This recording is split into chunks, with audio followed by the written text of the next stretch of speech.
नमस्कार दोस्तों, मैं राजपाल आप सभी के लिए आपके अपने YouTube चैनल चरण एजुकेशन क्लासेस पर एक बड़ी ही महत्वपूर्ण क्लास लेकर आ गया हूं। दोस्तों, जैसे कि आप सभी को पता है कि BSTC के केवल 4 दिन बचे हैं और ये दिन बड़े ही महत्वपूर्ण हैं और इसलिए मैं आज आपके लिए एक ऐसा टॉपिक लेकर आया हूं जिससे प्रश्न 1-2 जरूर पूछे जाते हैं और बहुत ही महत्वपूर्ण क्लास है। तो सभी साथी क्लास के अंत तक बने रहें, वीडियो को लाइक कर दें, शेयर कर दें और चैनल को सब्सक्राइब कर लें। तो दोस्तों, आज का अपना टॉपिक है नदियाँ। यहाँ से प्रश्न बहुत ज़्यादा पूछा जाता है और 1 से 2 प्रश्न जरूर आते हैं। 100% लिख कर दे सकता हूँ कि यहाँ से प्रश्न जरूर आएगा और ये PDF बहुत ही महत्वपूर्ण होने वाली है। तो दोस्तों, पहला प्रश्न है, पहला अपनी नदी है लूनी नदी। कौन सी? लूनी नदी। लूनी नदी का उद्गम कहाँ से होता है? नागपहाड़ अजमेर से। उद्गम कहाँ से होता है? नागपहाड़ अजमेर से। फिर ये अन्ना सागर झील में से गुजरती है। उद्गम स्थल। अब बात क्या करते हैं इसके उद्गम स्थल की। किसकी? उद्गम स्थल। तो दोस्तों, लूनी नदी का उद्गम स्थल है सागरमती कहलाती है, गोविंदगढ़ अजमेर में सरस्वती धारा में मिलने के बाद। पहले तो लूनी नदी कहलाती है, बाद में इसे कहते हैं सागरमती नदी। कौन सी? सागरमती। कहाँ से? गोविंदगढ़ अजमेर में सरस्वती धारा मिलने के बाद। ये नदी किस किस जिले में बहती है? अजमेर, फिर नागौर, फिर व्याबर, जोधपुर ग्रामीण, बालोतरा, बाड़मेर, फिर सांचौर। ठीक, साथ साथ में याद करते रहें। आपको ये PDF टेलीग्राम पर उपलब्ध करवा दी जाएगी, वहाँ पर आप इस PDF को डाउनलोड करना और अच्छे से याद कर लेना। और इस नदी का समापन, यानी कि ये नदी कहाँ पर ख़त्म होती है, कहाँ पर जाकर गिरती है? कहाँ पर? कच्छ के रण में। कौन से सागर में? अरब सागर में। कच्छ के रण अरब सागर में। अब लूनी नदी के उपनाम क्या क्या है? सबसे पहले लवणवती नदी। कौन सी? लवणवती नदी। दूसरा साकरी नदी। पुष्कर में क्या कहते हैं? साकरी नदी। आधी खारी आधी मीठी। आधी खारी आधी मीठी, क्योंकि इसका पानी आधी दूर तक मीठा होता है, उसके बाद खारा हो जाता है, इसलिए कहते हैं आधी खारी और आधी मीठी नदी। कौन सी है? लूनी नदी। इसे कहते हैं मारवाड़ की गंगा। लूनी नदी को क्या कहते हैं? मारवाड़ की गंगा। अंतः सलीला। अंतः सलीला लूनी नदी को किसने कहा था? कालिदास ने। यह प्रश्न बहुत ही महत्वपूर्ण है कि अंतः सलीला किसने कहा था? कालिदास ने।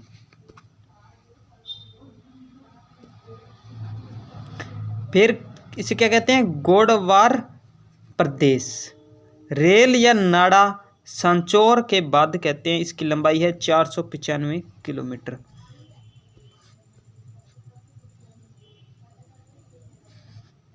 अब राजस्थान में लूनी नदी कितने किलोमीटर बहती है? 330 किलोमीटर। कितने? 330 किलोमीटर। पश्चिम राजस्थान लंबी व अरावली बहने वाली नदी। ये दोस्तों पश्चिम राजस्थान की सबसे लंबी और अरावली के पश्चिम में बहने वाली नदी है। इसकी सर्वाधिक सहायक नदियां पाली से आती हैं। जो भी लूनी नदी की सहायक नदियां हैं ना, वो सर्वाधिक पाली से आती है। अब इसके किनारे कौन कौन से नगर बसे हुए हैं ये बात कर लेते हैं। तिलवाड़ा, बालोतरा लूनी के किनारे है। तिलवाड़ा बालोतरा कौन सी नदी के किनारे है? लूनी नदी के किनारे। वहाँ पर एक मेला लगता है जो कि बहुत ही महत्वपूर्ण है, मल्लीनाथ पशु मेला। मोस्ट इम्पोर्टेंट किस नदी के किनारे लगता है? लूनी नदी के किनारे लगता है। कहाँ पर लगता है? तिलवाड़ा में। जसवंत सागर बांध या पिच्याक बांध।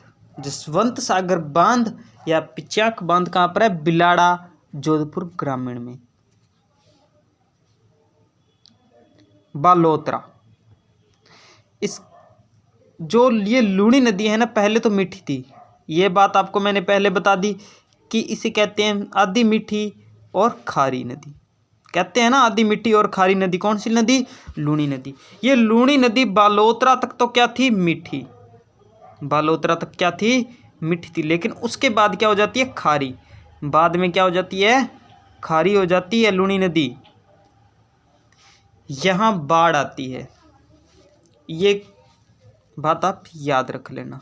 स्वेज लूणी प्रवास क्षेत्र कहीं कहीं अस्थायी झील बन जाता है। इन झीलों के दलदली भाग में बीच बिखरे कर की जाने वाली खेती सेवज कहलाती है। अब सेवज किसे कहते हैं दोस्तों? जब लूणी नदी है ना, जब लूणी नदी का प्रवाह है क्षेत्र ज़्यादा हो तो कुछ ना आसपास अस्थायी झीलें, यानी कि कुछ कम समय के लिए झीलें बन जाती है। जब वो झीलें सूख जाती है और उनके दलदली में जो मिट्टी होती है उस पर ना बीज बिखेर कर जो खेती की जाती है उसे कहते हैं सेवज। क्या कहते हैं? सेवज। अब बात करते हैं कि लूणी नदी के किनारे कौन सी सभ्यता बसी? तिलवाड़ा सभ्यता। कौन सी? तिलवाड़ा सभ्यता। यह क्लास बहुत ही महत्वपूर्ण है, तो सभी साथी क्लास के अंत तक बने रहें। वीडियो को लाइक कर दो, शेयर कर दो और चैनल को सब्सक्राइब कर लो। गोविंदगढ़ अजमेर बसा हुआ है लूणी नदी के किनारे। बिलाड़ा जोधपुर ग्रामीण भी। बालोतरा समदड़ी तिलवाड़ा बालोतरा, ये सभी शहर लूणी नदी के किनारे बसे हुए हैं। अब बात करते हैं लूणी की सहायक नदियाँ। सबसे पहले सहायक नदी कौन सी है? जोजड़ी नदी। इसका उद्गम कहाँ से होता है? पुंदलू गांव नागौर से। उद्गम जोजड़ी नदी का कहाँ से? पुंदलू गांव नागौर से। इसकी लंबाई है 83 किलोमीटर। ये कौन कौन से जिले में बहती है? नागौर फिर जोधपुर, दो ही जिलों में बहती है। अब बात करते हैं लूणी नदी में कहाँ पर जाकर मिलती है। लूणी नदी में ये मिलती है खिजड़ली खुर्द जोधपुर ग्रामीण में। कहाँ पर? खिजड़ली खुर्द जोधपुर ग्रामीण में। शहर पिंपाड़ जोधपुर ग्रामीण। एकमात्र सहायक नदी जो दाईं ओर से मिलती है। ये लूणी की एकमात्र सहायक नदी है जो कि दाईं ओर से मिलती है। ठीक है ना, ये बात आप ध्यान रखना। ये प्रश्न बहुत ज़्यादा पूछा जाता है कि लूणी नदी की एकमात्र सहायक नदी जो दाईं ओर से मिलती है तो कौन सी है? कौन सी नदी है? जल्दी से कमेंट सेक्शन में बताओ। लीलड़ी नदी। अब बात करते हैं, इसका उद्गम होता है जवाजा ब्यावर से। पाली में लूणी में विलय हो जाती है ये। अब है तीसरी बांडी नदी। कौन सी? बांडी नदी। इसका उद्गम फुलाद पाली में। कहाँ पर? फुलाद पाली में।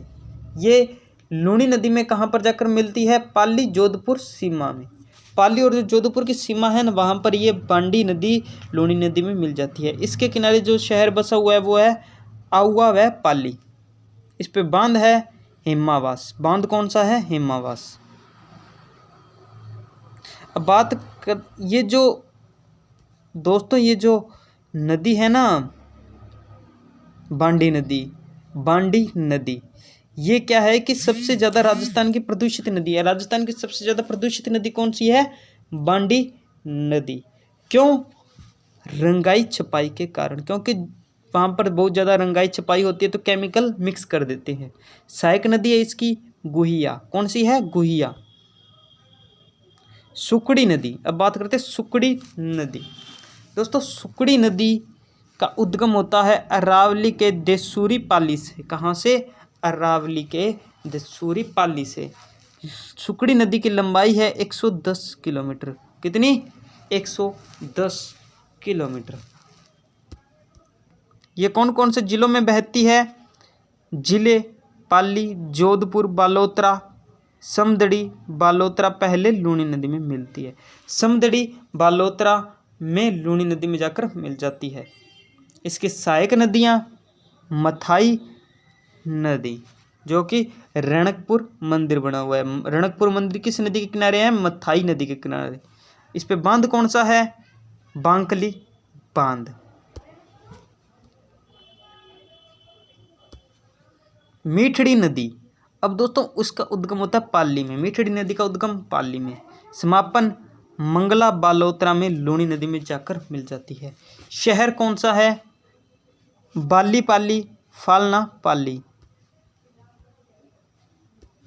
जवाई नदी, इसका उद्गम गोटियाँ बालीपाली से होता है। जवाई नदी का उद्गम गोटियाँ बालीपाली से। अंतिम यानी कि ये लूनी नदी में कहाँ पर जाकर मिलती है?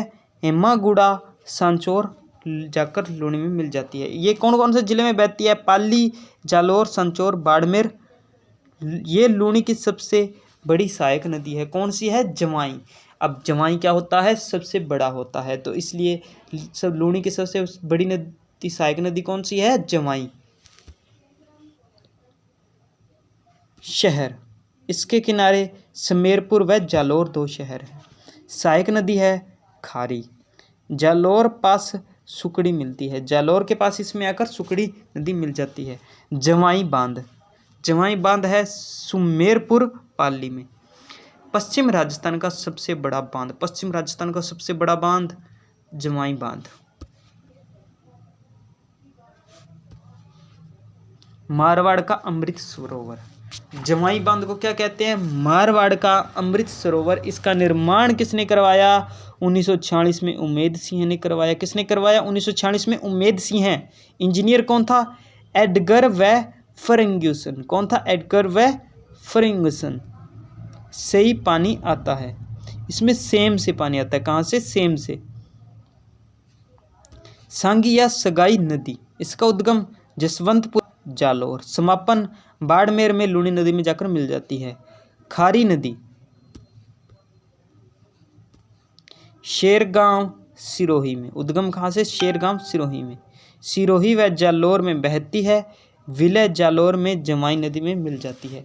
ये थी दोस्तों आज की कुछ अपनी महत्वपूर्ण नदियाँ। इससे जो भी बाकी नदियाँ बची है वो अपने करेंगे कल नई क्लास में। तो सभी साथी अभी वीडियो को लाइक कर दो, शेयर कर दो और चैनल को सब्सक्राइब कर लो। इस क्लास की PDF पाने के लिए आप हमारा टेलीग्राम चैनल चरण एजुकेशन क्लासेस ज्वाइन कर लो। मिलते हैं कल नए प्रश्नों के साथ। जय हिंद साथियों, वंदे मातरम।